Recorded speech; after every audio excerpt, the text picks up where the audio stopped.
My guest today is Evy Poumpouras. Now, you might not have heard that name, but I am so excited for you to listen to her words of wisdom. Evy joined the Secret Service in 2000, and she looked after 3 different presidents, the Obamas, Clinton, and Bush. She was very active in the Obama administration during their term in office and had some unbelievable experiences. She also was right at the heart of 9/11 and went through everything that entailed. She is a mother of a 2-year-old. She left the Secret Service and she went to work in journalism. So she took a journalism degree to learn it.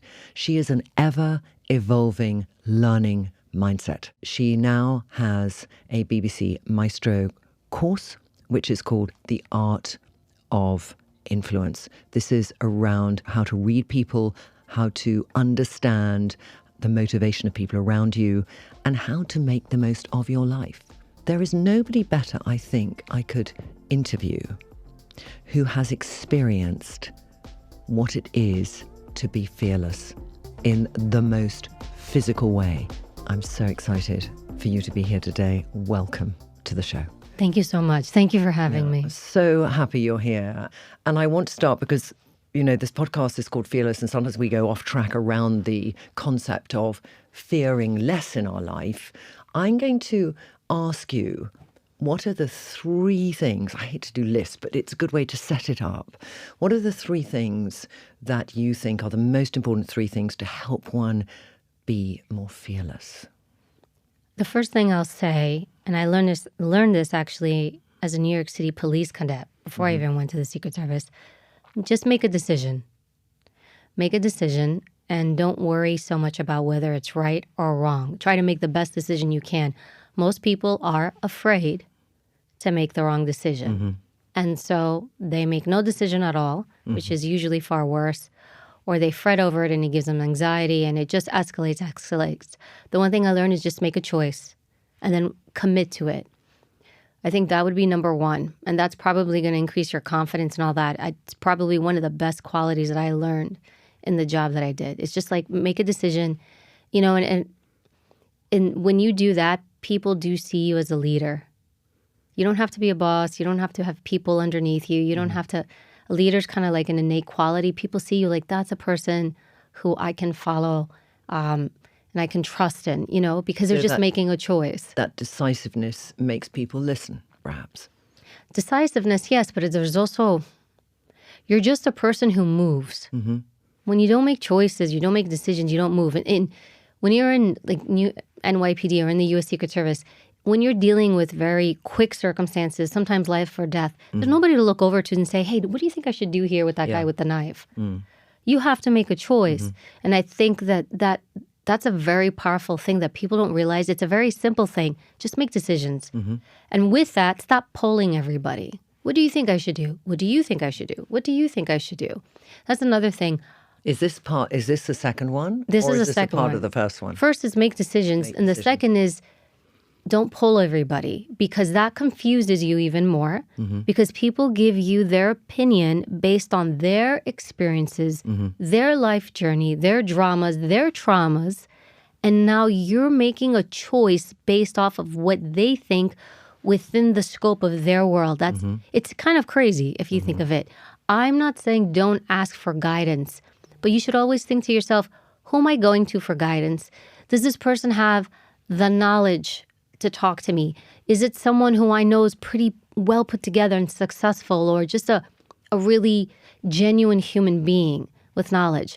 So, but what happens is the more we ask other people what to do, the more voices you have in your head and the more confused you are. I don't know about you, Trinny, but the more people tell me what they think, the muddier it gets up there.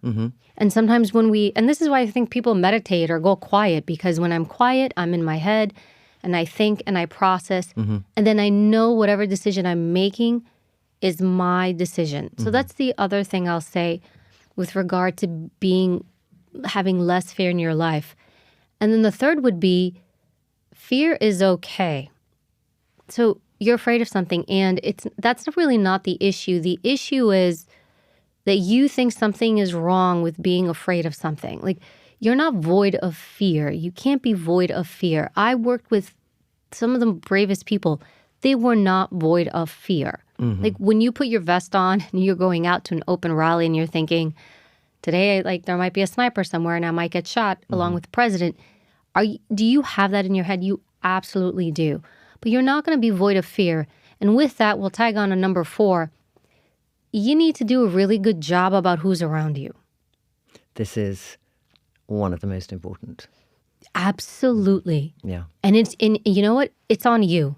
So when I hear sometimes people like, Evy, this person, Evy, that person, and I always say, well, it's your world, navigate it. Sometimes you can't cut people out completely. It can be a family member. It can be a colleague or someone you have to work with.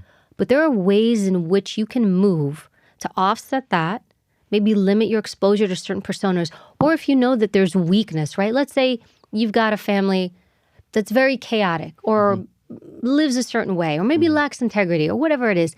Then, but you know, your mindset is, well, I can't push them out completely, but I know it's not good for like the human being I want to become.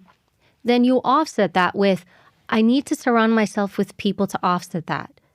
And your circle is something you should always consistently examine. We're so impacted by the people around us. You just are. I don't care how strong your identity is. They either make you steady, they make you unsteady, they make you second guess yourself, they confuse you. You allow them to make you steady. You allow them. I think it is very much that sense also of the onus is on us. I do feel I've had times in my life of having to let go of people in my life for many reasons. You know, I went through addiction in recovery, early recovery, letting go of those people so I wouldn't put myself in danger of using again. But it's so easy to say, it's not my fault. It's so easy to say, yes, but. It's always a yes, but. You can do that, but there's so many of the people that, you know what, they don't do that. And you can choose, where do I want to land? Yeah. I want to ask you about being a woman. You've been in an industry, and you chose to go in an industry at, when did you go to the police academy, 18 or? I think I was right after college. So 21, yeah. About 21. Yeah. The police itself is sort of what, 60-40 women, but Secret Service is maybe 10-90 Depends men? on the police department. In the United States, actually, if you look at law enforcement overall, it is about 11% are women. Overall. So that's including administrative people? No, law enforcement. Law enforcement, so actual on the street. I wouldn't count administrative because, not to take that away. But just... Because sometimes the way those numbers get skewed, right? When you look at, how many, women are in this agency, and you see 30%, it's like, okay, what do they do? Yeah. Because and that's how, I'll say this, I saw it. In these law enforcement agencies, it was women who had the administrative roles. Yeah. Absolutely nothing wrong with it. But when they would look at the numbers, it would look like, look how many women work here. Oh, yes. No, the numbers for agents or law enforcement are vastly different because they're seen as two different things. Front line, yes, on the street or in the agency, working front line, 11%. And in Secret Service, how many? I don't know what it's now. It might be slightly higher. Maybe, I think it was probably 2% when I got in. I didn't sit there and do a tally in my head. Yeah. How many women are here? Every room I went into, I didn't go in and go, am I the only woman? I didn't count women. I did not care. When you do that, and it's interesting because I do get incensed sometimes when I go to events or they'll ask me like, these women need something, these women, and I'm like, you are making them seem as they are inept. Yes. That they need something different and special because they can't. When I do keynotes, because sometimes I get asked to do keynotes, I give the same keynote or training, whatever I'm asked to do, to women as I do to men. There is almost nothing different that I do for them because women are just as capable. But when I hear that, I think please, they're not special in the sense that like they need special handling. Women are some of the fiercest creatures out there. They are strong. They are capable. And what happens is everybody puts this narrative in their head. Oh, how about this one, Trinny? The imposter syndrome. I fucking hate it. Oh my God, I'd high five you. Can I just say also, because I listened to your interview with Stephen Bartlett and went imposter, and I was like, I wrote a book also called Fearless, and I did a chapter on why I hate imposter syndrome. It is a label created by two people doing something, and I think it were two men. I can't quite remember. The two psychologists that created it, they created it for women. That's why even today, they created it for women. It was created specifically for women because women, I think it was the 60s or 70s, supposedly felt when they were in bigger companies, they felt awkward. They felt like an imposter. So that's when it was created. And that's why it is primarily absorbed by women. Yeah. So and so if I'm an imposter, then what am I? I'm an imposter, I'm an imposter, and I'm an imposter.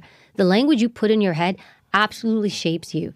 So I'm with you. If I feel that I'm missing something or I feel a little bit off, build your competence. That means you don't know as much. When I left U.S. Secret Service, I began doing the news. That was how I transitioned out, and I started doing news covering national security. I'd never been on air. Okay, we have to go into this slowly because this is really interesting. I mean, that was just like such a big fathomable jump. It was, all right. But the reason I jumped is because I didn't know anything about news or television. I went back to school as a grown-ass adult after leaving the Secret Service so I can build my competence because I knew nothing about this industry. I was going on air and speaking, and I went back to get a second master's degree to build my competence so I did not feel like an imposter. I don't use that word. When I hear it, it's such a detriment to women. I mean, it is such a detriment. The language you give yourself, it sticks with you. Yeah. You know what I say? Labels are for clothing. They are not for people. That's a good one. That's such an easy, simple one to remember. Girls behind the screen, don't we love it? All right. Can I go back? I need to chat to you about Secret Service because I find it fascinating and I am obsessed with it. I just have to tell you.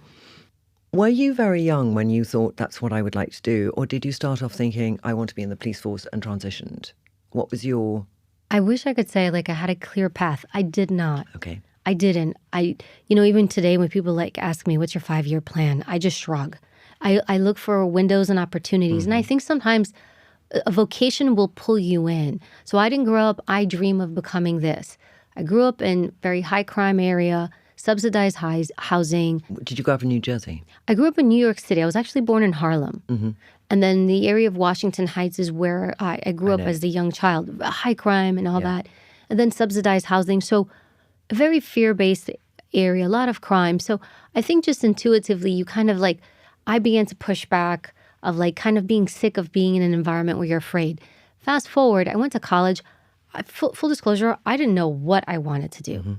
So I didn't even like cops. I'm so transparent. But when I finished school, I got a job as an administrative assistant. I think I did that, and then I did a little bit of underwriting or something for a company. And I remember being on the train thinking, I can't do this. I can't sit behind a desk. This is just not me. And the subway doors open, and there was this cop hanging out, just standing post there. And it was a little bit different law enforcement then. His belly's hanging over his gun belt. And I'm thinking, I could do what that guy does. And I can help people. And just as... It's amazing you use the figure of that rather overweight cop to make that decision, I have to say. I thought it would be some really cool looking dude. It was not. Okay. I looked at him, I'm like, I can absolutely do what he does and maybe I could do better. I could do better. And that night I called 212 Recruit. And I said, are you hiring? Now, prior to that, I had also worked for a congresswoman for free for 2 years while I was in college. And I learned a lot about government and being of service. So to me, there was something that was pulling me in to be of service, I didn't know what it was. So that's how I applied to the NYPD. Clueless and in full transparency, I didn't understand what I was walking into. I saw New York City Academy. I'm like, oh, it'll be like college. Completely wrong because they're paramilitary structures. So they're very... It's like being in the military, and I had no idea. But I stuck it out. And then from there, I had applied to other agencies. So agencies like the Secret Service, FBI, these elite agencies, they don't come looking for you. You go looking for them. They get thousands and thousands of applicants. So they don't need to. They've got their picks. So sometimes people watch movies and they think, oh, they're like, I need you. They don't care. I applied. I just literally all I did at the time, and I know it's a different process now, I wrote a resume and cover letter, and I just sent it. I mailed it. And then the response was fill in these forms. I got Weeks later, I get an envelope that says, fill in these forms. And I just filled in some forms. I sent those in. Then I got another mail packet. And then it just started. Why they picked me, I don't know. I do know, maybe it's different now, but especially at the time, I think of all the law enforcement agencies, they don't have a lot of women apply. Okay. Apply. Because, and I found this out later when I began doing HR polygraphs. Because to be an agent, you have to take one and pass one. So in addition to the criminal ones I did those. And what I found is over and over and over again, it's vastly majority men in the chair. It was rare to have a woman. And I was always curious. I'm like, why don't we see a lot of women? They're like, they don't apply. Okay. So they self-select out. So that's another thing to keep in mind. When we have these labels in our head, I don't think I could do that, or I'm not sure. The more you overanalyze, the more you narrow your field of opportunity, the more damage you do. Yeah. You can come up with 1,000 reasons not to do something. There are more reasons to do it. So you're there. You do how many years training? So with the way it works, it's about you do several months in training. They have 2 academies in the Secret Service. One is what they call Federal Law Enforcement Training Center. That is in Georgia. That's where every federal agent goes. So all the agencies out there, ATF, DEA, everybody pretty much goes there to get their basic fundamental training to understand what it means to be a federal agent for the government. So, and you do tactics, shooting, legal, all that stuff. Yeah. You start there. Then if you pass that, then you get sent to U.S. Secret Service, their academy. Okay. And then you have to pass that. Now that academy is specific to their type of shooting, their type of tactics, their type of combat, protection, their type of investigations. So that's where you go. And then after you graduate, if you graduate, then you're still on probation, which means they put you on probation for, I think it's about 2 to 3 years, which means I can fire you at any time. Because you're also testing people out. As much training as you give them, not everybody's cut for this. You also don't know how people are going to react under stressful situations. Training tries to figure that out, who's going to lose it, and under what circumstances. And they hope, and the goal is when they put you in as messed up circumstances as they possibly can, because that's what training is about. Yeah. How well do you fail? Can I ask you something? Did you actively work as a cop before you went in? No. You didn't. So you hadn't been, because I understand that some of the differences are that if you're a cop, you're not going to put your life in front of somebody else's. Whereas Secret Service, to me, it's always you take your life for the sake of somebody else. There's such a shift in that training process of... It's the only agency that teaches you to jump in front of a bullet. Yeah. So... But you hadn't experienced the opposite experience of actually on the front line of being a cop before you went into that? No, because I got pulled out pretty quick, yeah. actually. So it was one of the things where I actually even wanted to finish, but they were like, no, if you want to come over, you can come now. But all law enforcement, all those jobs, they teach you to take cover, to shield yourself, and then engage. With the services, and it's interesting because they would run so many scenarios where you would to nauseam. They would run different attack scenarios. Okay, jump in front, jump in front, jump in front. Okay, make yourself big. You literally practice. Make yourself big, make yourself big. You didn't make yourself big enough. The bullet just bypassed you. So the more you do it, the more you do it, the more you do it. It's truly an exercise. Yeah. Training had they had an urban city environment where they would do attacks. Then would do attacks out in motorcades. Now, the other thing is too, then when we worked, they had cases. So I had a caseload too. So you're actually both technically, you're sort of a cop and you're an agent that does protection. Yeah. So when you weren't doing protection, because in the first few years you help in protection, you're not full time because you're not haven't graduated to that level. They test you out. You're not going, nobody's going straight to the president. Yeah. Absolutely nobody. Yeah. And then even then, after maybe 7 years, then you actually try out to go to the president. But how many years before you then were working at the White House? I had to wait 7 years before I got to go to the White House. And then even then, I had to be selected, approved, and then go through another internal academy and pass that amongst other agents like myself. Which did you enjoy the most? Did you love those 7 years you did to get to the White House, or did you love the White House and all the work that involved that much more? Everybody thinks, oh, it's the White House. Do you know what I like more? I think I like my criminal investigations more. Yeah. Because you're really helping people. Yeah. Being in the White House, don't get me wrong, it's a unique experience, but you're part of a bigger mechanism, a machine. You're there to be a shield. You do advances. You work with governments. Like, it has its own things. I learned a lot about liaisoning, working with people, having good temperament, because you work with different countries, both there in the U.S. and overseas. There's a lot. Everybody, a lot of diplomacy. Yes, a lot of diplomacy. And you don't see that. You just see the agent standing next to the president, and that's where it kind of ends for the public. But when you work criminal investigations, you're actually helping people. You're helping solve crime. You're helping get justice. I think those were more powerful because you're really, you yourself may be in a role. Like I could do an interview, especially when I was an interrogator or polygraph examiner. I could interview a suspect and get a confession to a crime that maybe cops had been trying to for weeks or even months. And now I was able to get something to give them to prevent this person from hurting now another human being. So you have more impact, a lot more responsibility, because if you don't get it, everyone's looking at you like, how come you didn't get it? You're supposed to be the expert. And so you also have to deal with the stress of that. You had to perform. Or you'd be in rooms where there's windows, kind of like the studio we're in. People are watching you, and you know they're watching you. Yeah. Then you've got your suspect who knows that they're watching them, and they're watching you.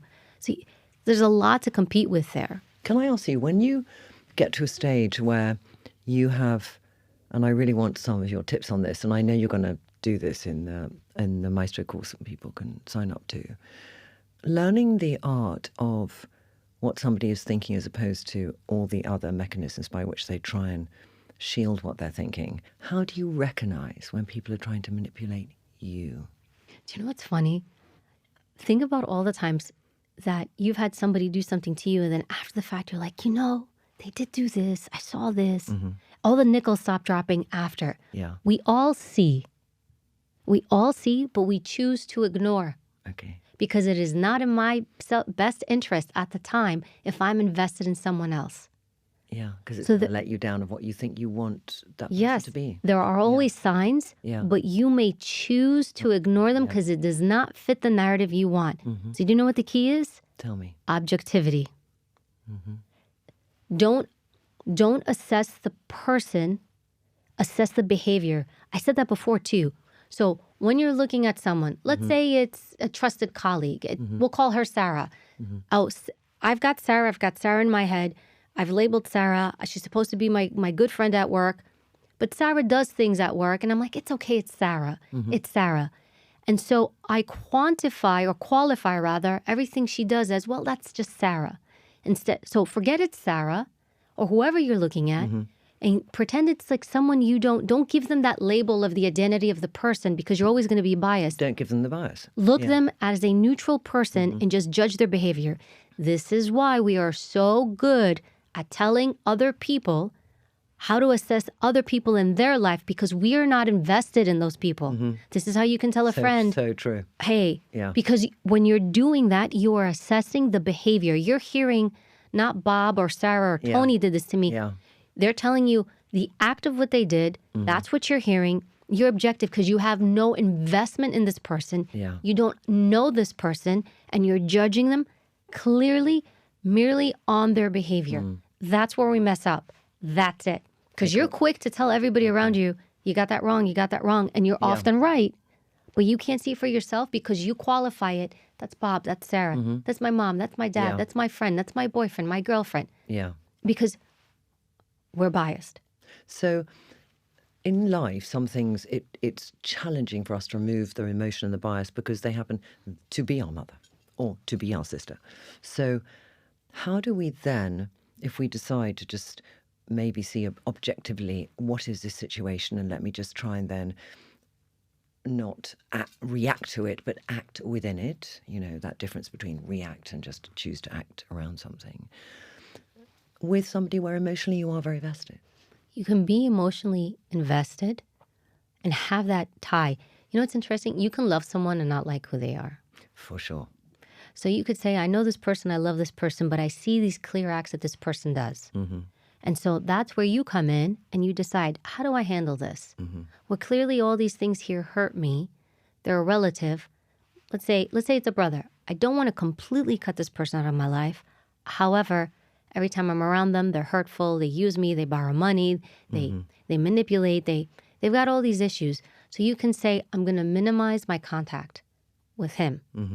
Maybe I won't hang out as much or text as much, or I won't expect better every time. I think freedom is when you can accept the person in front of you and not make any more expectations. Sometimes we hope so much and we think, I'm just going to turn this corner. And once I turn this corner, or once I help them again here, and then once here, it's like people just show you. So all it is now is just for you to make the best decisions for you. Create more space, have less contact, or maybe don't share so many personal details anymore. If this is a person you always tell something to and they show you zero support, don't tell them anymore. Yeah. Because the feedback they give you, or their comments they give you, they hurt you, they devastate you. So you can do it, but I think it's just navigating that. Everybody has this. Everybody. I also think, too, another thing that's important, and I had to learn this, you are not responsible for other people. It's a big one. It's very hard because you want to help people, and especially if you're in a place where you're doing well and you've kind of, I don't want to say you got it together, but to some extent you do. You've kind of like, you've managed yourself, you've pulled yourself together. And so people sometimes will pull to you or gravitate towards you, help me, help me, help me. And you want to, but then they just suck you dry. Yeah. And I've learned, like, I'm not responsible for saving everybody. I am fascinated by what to you was the most challenging, fearful situation. It's probably a question you asked a lot about the work you do because it is in the most rock face of situations. And I know that you were at the heart of 9/11 in World Trade Center number 7 building, I think where the federal agents are, experiencing all of that. I don't know what could have been because I don't know other aspects, the details, and I'm sure you can't share some details, but what has been one of those most fearful situations to you? It's always interesting because actually, was 9/11 like a frightening moment? It was, but it wasn't because I didn't fully understand what was happening. So I think my most frightful moments were when I was in situations where I would be pointing my weapon at someone, and I didn't want to kill anybody. So have you killed people? No, no, I'm blessed. And, the majority of law enforcement, I think it's 1.4%. I only know the numbers in the U.S., but less than 1.4% of officers actually discharge their weapon, which is very, very, very, very so low. much less than I would imagine. No, you watch TV, everyone's shooting everybody. Yeah. 1.4% where lethal force is used. So the majority never use their weapon. But there are moments where you do take your weapon out, and there have been instances where you're thinking, am I shooting them? And you understand, I'm going to take this human being's life. Do you understand that exactly at that moment in which you're I did. Or retrospectively? I did. And, look, sometimes if it's fast, too, it's a problem. Because sometimes incidents happen fast, and you just have to respond. And you know what's messed up? It's messed up because your response is going to be dictated off of the person across from you. So if they escalate, you escalate. Let's say they do something, they're doing furtive movements, stop your hands, stop your hands. It looks like they might be going for a gun. Then you pull your gun out and you point it at them. Then their hands go up. So now they just de-escalated, and you're doing this mental math. Okay, I holster my weapon now. So I holster my weapon, and then they're doing something else, and it's like, now I take my baton out. Oh no, should I put the baton back? Should I take my pepper spray? So you're doing this ping pong thing based off of them. It's horrible. And you're trying to figure this out in the moment. So I had no problems putting hands on people. I'm not a violent human being. I really had no issue. But I think it was just discharging your weapon because I knew after that it would be analyzed and analyzed and analyzed. What you see in TV versus reality is different. And I just wanted to make sure, you want to make sure you make the right call too. And it's hard. Have you ever discharged your weapon in the sky to control a crowd or to just say, hey, wait up, guys? That's interesting. So those are called warning shots. They're actually illegal in the United States. However, the only agency allowed to do a warning shot is the U.S. Secret Service to bring in help. So the reason why they are illegal is when that bullet goes up, guess what also it does? It comes back down. Yeah. And you don't know where it's going to land. So warning shots, although you see it on TV shows, they're extremely dangerous. So every time I see one, Trinny, I'm thinking like, where did that thing land? Because it landed on someone. but I feel it sort of goes up really fast, but it will come down slower. But maybe I'm incorrect. No, it's going to come back down with the same velocity. So they're very dangerous, completely illegal. So you haven't done it? No. Thank goodness I never had to. Okay. No, because I'd be like, where's this thing going to go? What's the funniest situation you've had in a situation which is quite a grown-up situation? This just popped into my head, but I don't know if it's funny. President Obama he would always go to Hawaii for the holidays, for Christmas and New Year's. So we'd be there for 2 to 3 weeks. And when you would go to different areas, you would adapt. Your attire would adapt to the environment. So when everybody went to Hawaii, and of course it's all guys, they're wearing their khaki pants and their Hawaii button-down shirts. I'm not wearing that. So what are you wearing? So that's the problem. Yeah, okay. So we're on Air Force One, and the boss is like, all right, guys, switch out your attire, get out of your suits, and put on your Hawaii appropriate attire. Yeah. So the guys can pull it off, but I'm like, I can't wear it. Like I was still like, there's a part of me that was like a woman, like I'm like, I can't wear that. So I remember coming off. And you still have to conceal your weapon. You have to conceal everything. So that's the thing. You have to wear these, sorry to Hawaiians, but these ugly Hawaiian shirts that are huge and boxy, and they have to be wide enough to conceal my waistband. And so on Air Force One, I'm like, I'm not changing. So I stayed in my gray suit and white shirt. I'm like, it's fine. So everybody comes out in the Hawaii attire because I'm the only woman. I'm in my like suit, but I'm like, I don't know wearing a tie. I can pull it off. We go to his residence from the airport in Hawaii. I'm all right. Then the next morning, I'm outside standing post of. Are you looking after Michelle or Mr. Obama? At this point, they were together. I've had both. Yeah. So at this point, I think I was with him. I can't remember if I was with him or her, but I've been with them to Hawaii a couple of times. So President Obama comes out and he's like, "Where's your shirt?" Yeah. And I'm like, "What do you mean? Where's my shirt?" He's like, "Your Hawaii shirt. Aren't you supposed to have a Hawaii shirt?" I said, "Sir, you can't make me wear that thing." He's like, "You need to be in your Hawaii shirt." In a funny way or in a like? In a light way. And change. So then the guys go and they find out and they go get Hawaii shirts, but we're part of a shift. So they go get these hideous Hawaii shirts. They're the exact same for all of us. They probably went to some Hawaii store on the ugliest Hawaii shirts they could. And so they're like, we're wearing all of these. We're wearing the same Hawaii shirts. So there we are, all these Secret Service agents the next day wearing Hawaii shirts. It's like the ugliest thing. Obama comes out again. He's like, "What is that?" I'm like, "It's the Hawaii shirt you wanted me to wear." And he's like, "Who picked it out for you?" I'm like, "They did. Look at them." And I remember one of the guys was like cleaning the limo right there. And I said, "Look at that guy right there. Come out from behind the limo who's hiding from the president. Do you see that ugly thing?" I'm like, "This is what you guys put me in." I actually have a terrible photo of me and all the guys. And we're wearing this Hawaii shirt and it's swimming on me, Trinny. So I'm just like, imagine. I need to look lethal. I can't look goofy. Yeah. Can I ask you what the difference between protecting somebody who's a grown-up, who's, risen to be in that job versus a wife or a child? Because I know you were with the Bush's daughter in Africa, in Tanzania. How challenging is that? Because it's like this role was not one they wanted, not wanted, but it was not one they made it their career, is it? It depends on the kid and it depends on the age. So I've had Malia and Sasha. Yeah. Which was President Obama's kids when they were young. They weren't teenagers yet. Sort of 8, 11. But you go to school and you're hanging out in the hallway with like a loaded, machine, essentially a machine gun. And like, you're trying to conceal it, put it in a backpack so it doesn't look like that. So you're not scaring all the little kids. So you have a machine gun, not a pistol when you... You have all. You have all. I can't give too much tactical stuff away. Okay. But you have to think of it this way. I have to have enough firepower in certain environments to be able to withstand until help comes.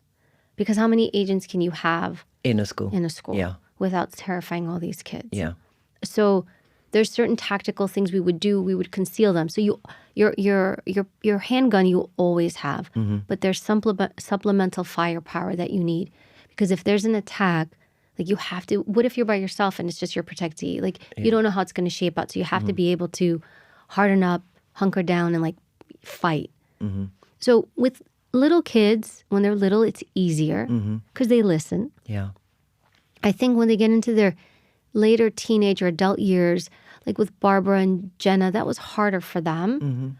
I was technically I had Barbara, but Jenna would come into my car all the time. So, and it was always nice because she'd be like, "I like your car better. I like your car better." Or How your team old was better. Jenna then? In her teens, sort of? No, they were in college. or they might have early even 20s, graduated yeah. college. They Yeah. were like in that window. They were probably past college because I didn't actually technically go to Yale or college with them. So right after college. So they're still young. But it was hard for the agents to watch them because these are girls. They don't want to be around these guys. They want to just hang out and have a good time. And I think sometimes it's a little bit fun to try to ditch the Secret Service. Yeah, I can imagine that. You know, That's not just the movies. I can see that's in real life. Oh, no. Yeah. It happens in real life. It's super annoying when it happens, when you're trying to do your job and you're like, from a personal standpoint, you're like, I'm not here to babysit. I'm here to keep you alive. So that can be hard. For you as an agent, you just have to take it as it comes.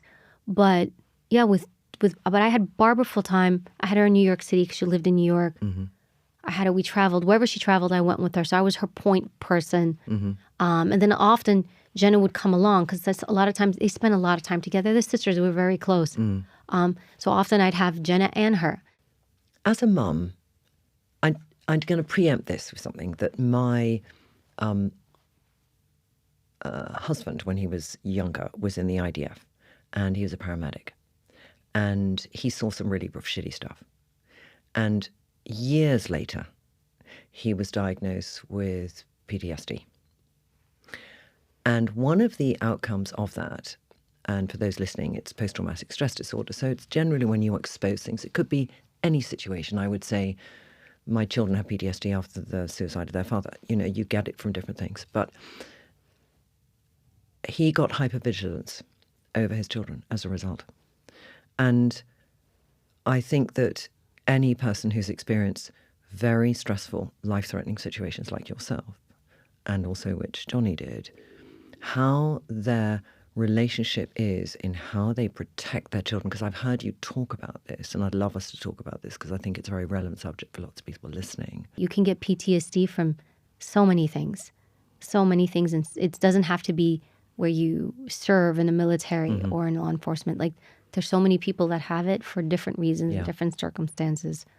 Do you have it to an extent? I don't think so. I don't. I did very well after 9/11.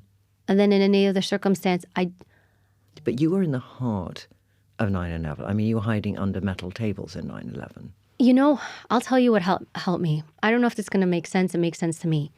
I'm not that special. That has rung true for me in everything. Anytime I have a moment where I feel bad or I feel this or I feel that, I am not that special. And knowing that I am not that special, because here's the thing, if I think I'm special, then my problems are special, my pain is special, my suffering is special, and nobody understands me. Yeah. And I feel alone. But Which can lead to... which escalates it. Yeah. But when I know I'm not that special, then I know I'm not alone. Because there's other people around me who have suffered. There's other people around me going through it. And maybe, you know what I also think probably maybe helps? When I did criminal investigations and I would sit across a human being, even if they were a suspect, whoever it was, victim, suspect, and I mostly did suspects. When I would interview them, even applicants, people would reveal the most painful things about their lives. And every time in that room, I'm like, I'm not that special. Look what this person went through. Yeah. And I think that very much grounded me. So I never felt isolated and I'm only in my space. I think maybe those things combined did that to me. And again, it also depends on what people are exposed. I think everybody is different. But But what I'm going to say out of interest of this, not challenge you on it, but just another perspective, is, for example, taking back to my husband, he had never felt, he's somebody who's was never an entitled person in any way and never felt that special. He never talked about it. All right. So, you know, if you think you're special, you kind of talk about it because, I don't know, but he just didn't. It came up in a very odd situation and somebody suggested he needed to actually look at it because it had maybe affected some attitude. So do you think there's a part of you, because you're a really strong but emotive woman, but you will say, you know, I'm not special, and therefore I say this and I know this, and that's why I don't have any fallout from some incredibly difficult situations I've been in? It's not true because I'm not void of those things. Like anybody else, I go through my ups and downs. Yeah. But I always come back to that. I think it's a combination of I'm not that special because not that I'm special, but more like my pain and suffering. So I chose not to look at that as being special. That's kind of like where I meant with that. The other thing, though, that I know has helped me, despite how much I hurt, your environment plays a role. So if you go quiet and you're isolated, and I don't know, like, did he have the ability, did he have other people around him that had been through that and stayed with that team? Or did he come home and then separate? Because I think that is so relevant. That is relevant. So if you take my 9/11 example, here's the difference. Yeah. I didn't go home and separate from it.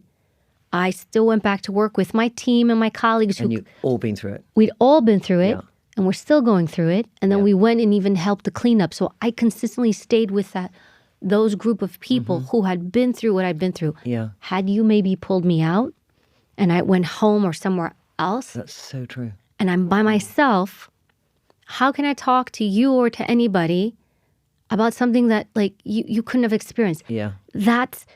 I think that's a big thing. And I never had that. Yeah. And that is a part of the healing process, that you feel you're not alone in what you've experienced. You're with someone. You don't even need to talk about it, but you both so know what you've been through. Yes, you've got friends and colleagues and your peers. So it's like we've all been through it, and so you have that next to you. But then you go home, and there were moments too. And I didn't serve in the military, but there were moments where I'd go home or I'd go back to the normal world after maybe something happened, and you have moments where you get irritated or annoyed, where like you feel like people are clueless, like you have no idea how the real world is. You won't say it, but then you see people getting upset about silly things, and internally you're like, they have no clue. And so you become a bit judging of the you feel more alone life. and isolated again. So I think that's also a very powerful thing. Like, how do you overcome that? How do you then I would think that's painfully hard. Amazing. Do you find it challenging to talk about your daughter, because there's a separation between the public job you've had and the privacy to bring up your daughter without any negative situations coming from that? Fair enough. I'm okay with my daughter. And even off camera, you asked me, like, can I say her name on camera? And I said, you know what? No. Yeah. And I'll tell you why. I'll be fully honest. If you Google my name, Evy Poumpouras, one of the, how it's put space and then the top search things people search? Yeah. Like husband or money, how much you put your name, how much Trinny, money? Yeah. Trinny's net worth, like all that. Yeah. One of the things is daughter. And so I'm like, people are searching to see about my daughter. And so I have a responsibility to protect her. Before the internet, the world was different. Yeah, very. But at this point, I'm responsible. And I think when I first had her, I showed photos of her, like maybe two, or online when she was very young. She was a few months old. And since then, I've put up nothing. Because with AI and the way the world is, and you know what also, Trinny? She didn't ask me to put her photo up. Yeah. That was another thing I have in the back of my head. My kid doesn't have the ability to give consent to say, yeah, mom, plaster my photo out there. In addition to my exposure. I also think too, people, just because of my background, and I always can tell when people try to hack into my stuff, like I'm also going to invite that stuff. Do people try to hack into your I stuff? have it all the time. You do? Like usually I have pretty good systems, but I can tell people or try to get in, or it happens to everybody anyways. So I could see people trying to just test it. There's, we can all question how we bring up a child. I brought up Lila to the best of my capabilities of what I could do. I had to travel a lot. I was the main breadwinner. When her dad died, there was a bit of a financial fallout. I was also starting a business. So I don't feel guilty about the times I wasn't there in Lila's life, because we're close and we have a good relationship. And ultimately, to me, that is the most important thing. Like, I'll be honest, I'm figuring it out as I go. Yeah. It's interesting. Even when I was doing the BBC Maestro promotion, people would ask me on my daughter and be like, oh, what do you want her to do? Do you want her to follow your own footsteps? And my answer is, I don't care. Yeah, I agree with you. I'm like, I want her to do her, because I don't want to control her. I just want to manage certain things to the best of my ability that I think I could cause her harm. If I can make the best decisions I can with the knowledge and information I have now. If I ask you what's the thing you're most scared about in life right now, and you're not a person scared of much, what would it be? Would it be something around your daughter? Yes. Okay, what do you think it would be? I don't know. I just want her to be, it's a balance, Trinny. I'm trying to protect her, but at the same time, I know she has to struggle. So I pick moments like, maybe this is dumb, but like if she's trying to crawl up on the bed and she's struggling and I hear her crying and I'm like, you can do it. Like there's moments where I'm like, I fight the instinct to help her. You're just a bit tougher. I want her to learn. I want her to learn to problem solve a little bit or just cope with those emotions. And I also don't think it's a bad thing for her to feel frustrated. And I'm like, let her feel it. But so I don't want to control it all. So I think, of course, I want her to be okay. I do think probably just because of my background, probably because, and this is because of life and death stuff, I just worry about, I worry about just keeping her alive. That's it. All right.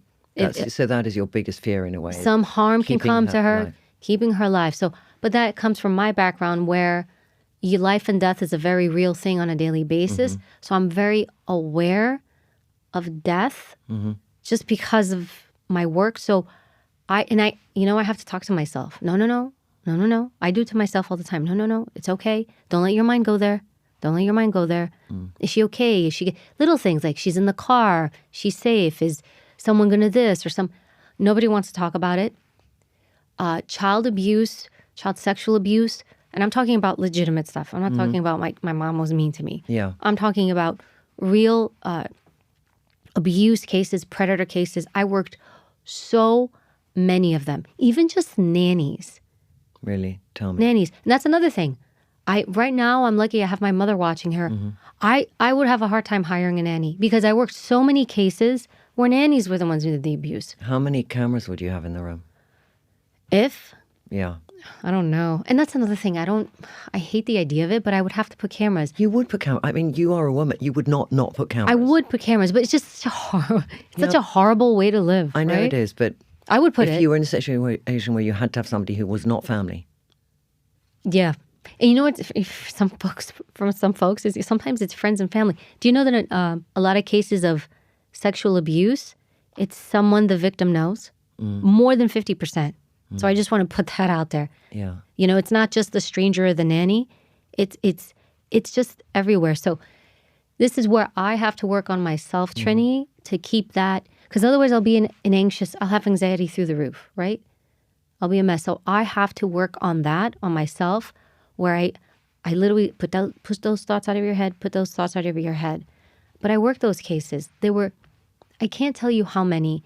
So in the Secret Service, you were working on these cases? Yes. This is when you were doing your investigation stuff, not your president protecting stuff? This is why, because it's confusing to people. Yeah. One reason is a lot of these crimes predators find you online. They find the kids online. Yeah.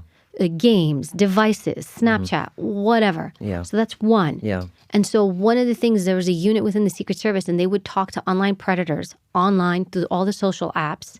And we would designate, come meet me, come find me. And we would lure them in, So there was, remember there was one situation because we were actually, they were at the front of this. This is before it was even that prevalent. When the online stuff started happening, they were starting with Facebook. Because Facebook was one of the... How many years ago are we talking? Oh, more than 15. Because Facebook's been around for a bit. Yeah. So where they were like, hey, we got a predator coming to meet. And because I was young and they were like, we gave him your description, Evy. So you're going to be the one who's going to meet him on the corner. So, so we were... How old were you? I mean, were you pretending you were going to be 16? From a distance. Okay. They were going to put me in a baseball cap. They were going to try to make me look super young. Yeah.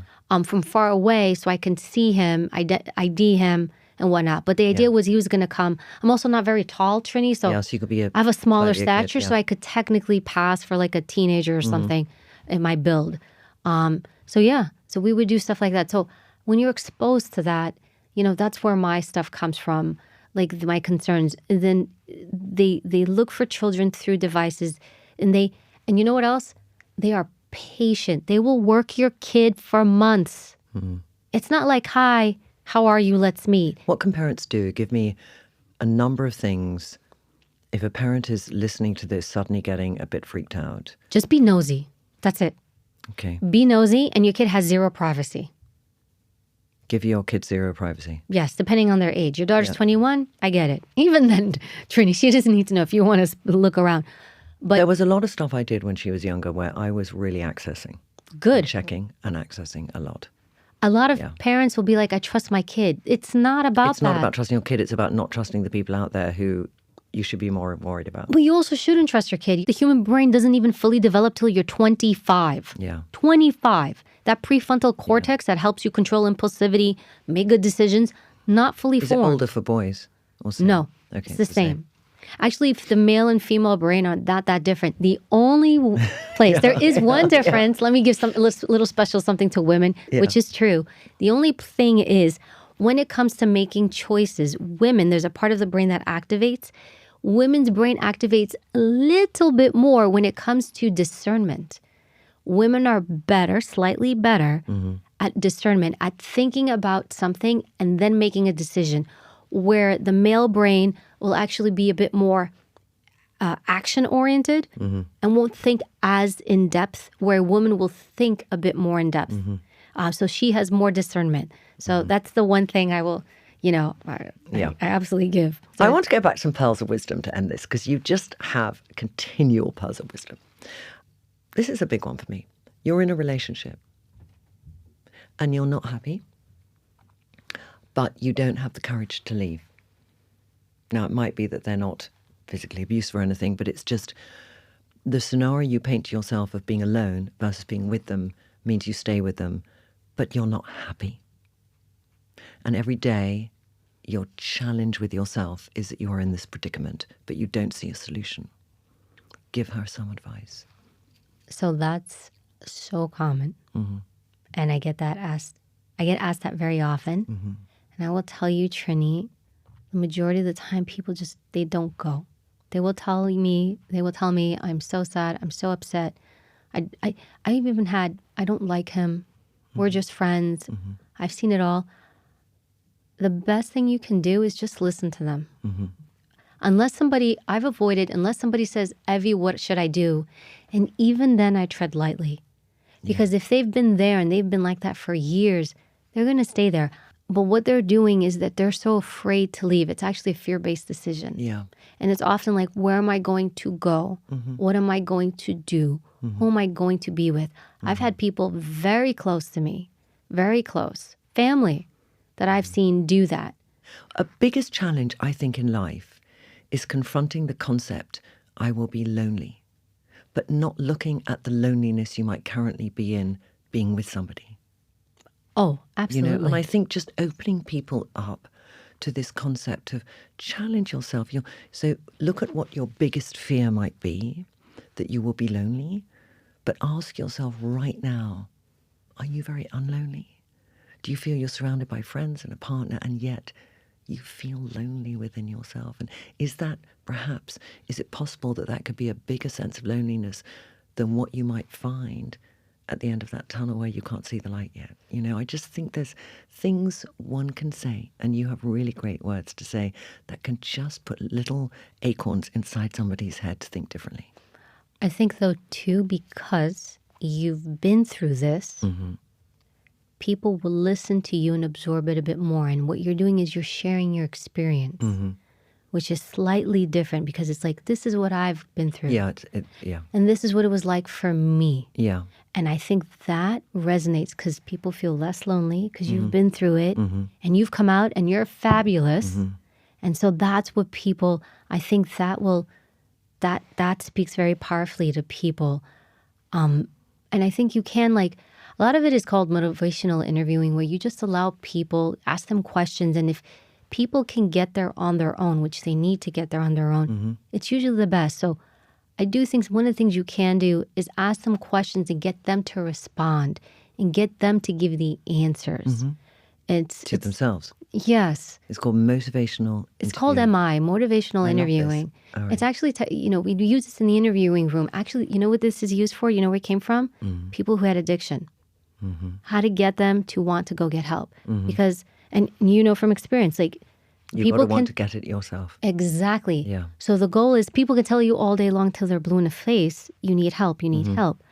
But MI, and that's where a lot of them are trained in that, is to get you to get to that place where you're like, I need to do this. And you have to see that on your own. Yeah. So MI actually comes from there. It works very well, very successful. And what I've seen is when people, if you can just ask the right questions, and get them to give those responses where they realize, oh, I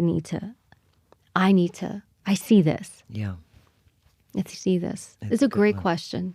What would you have of an experience you have gone through? So if we take it back, I've had this experience, so maybe I can help other people. Of all the experiences you've had, what experience that you share about do you think has helped the most people? I think trauma, because even though I don't even like the word Trinny, but even like my 9/11, because so a lot of people will write to me, how do you overcome hard things? I also think people ask me about confidence is a big thing. Mm-hmm. So give us some insight into... On confidence? Yeah. It's bullshit. Okay, tell me more. So here's the thing with confidence, and this is why I don't like it. The idea is, and there's like a big market out there, be confident, be confident. Here are the tips, here are the tricks, here's this, here's that. Mm-hmm. So this is me, this is what I want to do, right? Mm-hmm. So by this idea of confidence, I have to get my confidence first before I can do this. Mm-hmm. So it's like, oh, I don't have confidence. Everybody, I need to go get confidence. Once I get confidence, I'm going to go do this. But what do? I leave my path instead of going A to B. Mm-hmm. And then I start zigzagging. Confidence, are you there? Confidence, anybody see my confidence? Ooh, I found a little bit of confidence right here. Oh, that's great. Oh no, shit, it's gone again. Confidence, confidence, confidence, confidence, confidence, confidence. So what have I done, Trini? I've put this off because I think in my head, or society has told me, I need confidence, especially if you're a woman. You can't do anything without that. Yeah. Go find your confidence, ladies. Then go do. That's my problem. And you know what happens? You end up going on this detour that takes you every which way, and you never do. And you know what's interesting? Do you know how you actually build the most confidence? After you do it. It's so true. That's why confidence is the biggest time waster. You want to waste your time? You want to sabotage any possibility to achieving anything? You go look for confidence. Yeah, good one. Sorry, I feel very passionately. I love that. I see so many good souls waste their time, and I'm like, you just got to do it, and you you're don't going to need have it. that added armor, added knowledge, added everything. Go in there. Go in there. Be vulnerable. Part of being brave is being like, I have no idea what I'm doing, but I'm going to figure it out. It's been the utter joy to have you. I really loved our conversation. I feel the same way, Trini. It was so wonderful to meet you, and you're just like such a powerhouse. It's actually really nice. And you know what this reminds me of? Balance. When you find people and there's balance, where it's, you said that before, I'm around people where I can learn too. And that's what I really liked about this, because there's so much to also even just learn and absorb from you. Thank you so much. Thank you. I love doing this podcast because you get to meet lots of different people. And with Evy, I had such a high expectation. And she so exceeded my high expectation. It was a joy. Such a joy to interview her. It was a conversation. I wanted to make sure I didn't speak too much, but I also really enjoyed our conversation, and I hope you really enjoyed the conversation. She's a woman who's done so much in her life and yet is so wise and candid and feminine and generous with her knowledge and non-judgmental. She's just great. I cannot wait to see her again in New York. At the end of it, I was like, can we meet again in New York, please? I hope you really enjoyed it. And I hope we get to talk to her again, actually, because I feel we've only had half a conversation. I hope you enjoyed listening and watching, and we'll catch up again soon.